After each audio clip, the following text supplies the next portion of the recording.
Thanks for joining us on our streaming service for your First Alert Avalanche forecast. I'm your First Alert meteorologist, Callie Zanandri.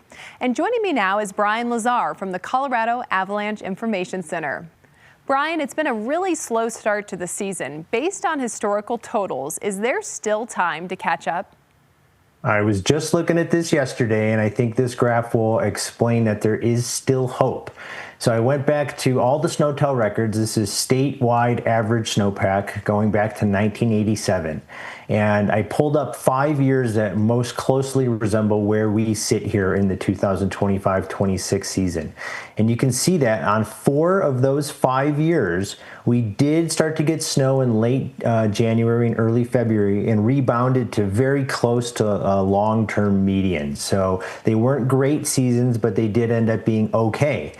Notably, the winter of 2002 and 2003 never recovered and was responsible for setting many of the all-time low snowfall periods. And we're going to hope that we are tracking on more of the 4 out of those 5 years and not that low 2002 and 2003 season. Yeah, definitely fingers crossed for that. The good news is snow is in the forecast. Snow is in the forecast, which is good. So here's what we're looking at. This is snowfall that's starting on Thursday.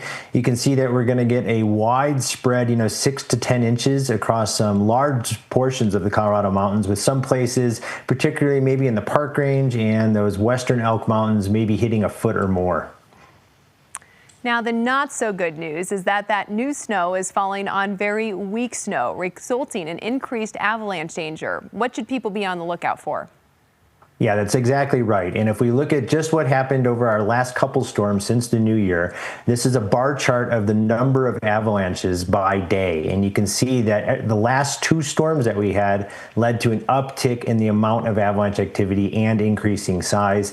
With the storm that's starting on Thursday, January 8th, we expect this to repeat, and we're going to see an uptick in avalanche danger Thursday in through Friday before we start tapering down over the weekend. And what that means is now we've got dangerous conditions that have spread to much more areas of the state. So you don't see as much green or low avalanche danger on the map as we did just a couple days ago. We have widespread moderate avalanche danger, which is indicated by those yellow colors. And we still have that most dangerous bullseye where we've got the deepest, most dangerous snowpack in the Elk and West Elk Mountains.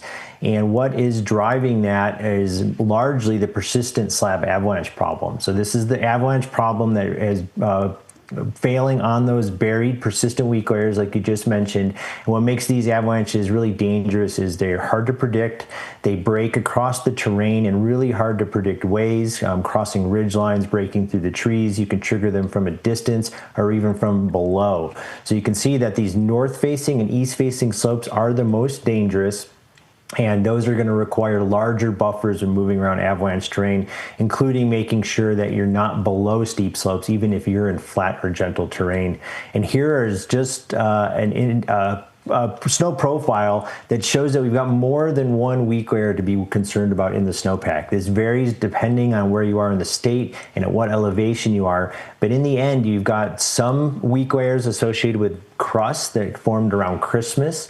In higher elevations, those crusts might not be there, but you still have weak layers in the middle of the snowpack. And then we've got weak layers closer to the ground, and those avalanches can break on any of these persistent weak layers.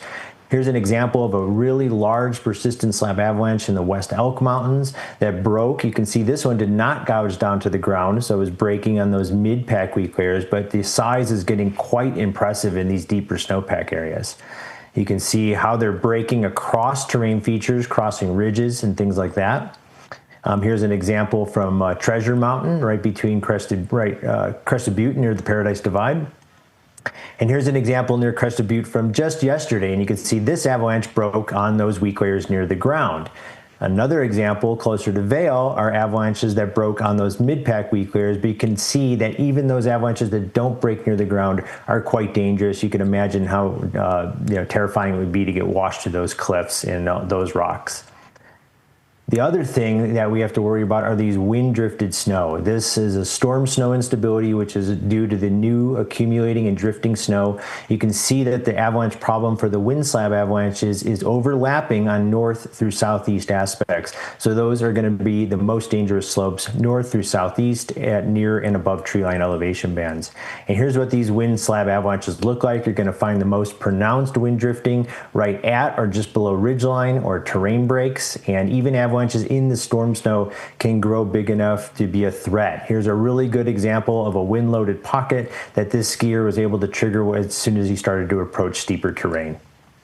Now, I know a lot of skiers and riders, backcountry users are going to be excited to get out there and take advantage of some of the fresh snow we are expecting. What should folks be on the lookout for? Yeah, so the one thing, particularly with the persistent slab avalanche problem is you'll often get audible collapsing or whooping sounds. That's a clear indication of unstable snow.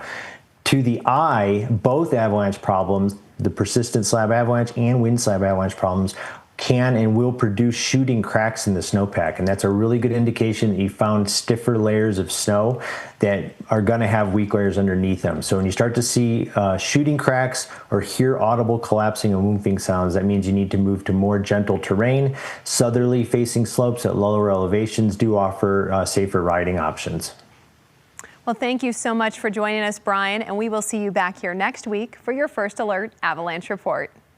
Thank you. See you next week.